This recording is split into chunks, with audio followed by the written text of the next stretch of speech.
আমার এত খারাপ লাগছে যে রাস্তায় পিছিয়ে যাওয়ার থেকে আমি হাত বাঁচালাম, আমাকে তুলে নিয়ে এসে জল দিলাম, ভালোই নাড়াচাড়া করছে, হাত পা নাড়াচ্ছিল। আমি ভাবলাম যে আমার একটা দাদার দোকান আছে, চায়ের দোকান, ওখানে দিয়ে যাব। আমার বন্ধু আছে একটা বাড়ি। শেষমেশ পাখিটা মারা গেল। এত খারাপ লাগছে, ওকে তুলে নিয়ে আসলাম বাঁচানোর জন্য, পাখিটা আমার হাতেই মরে গেল।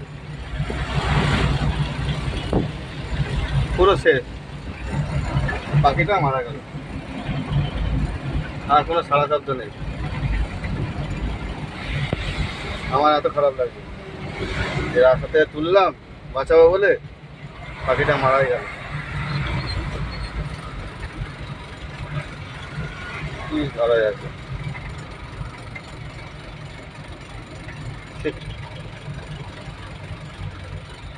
কিভাবে জীবনটা চলে গেল। এই যে পাখিটা মারাই গেল, কোনো সাড়া শব্দ নেই।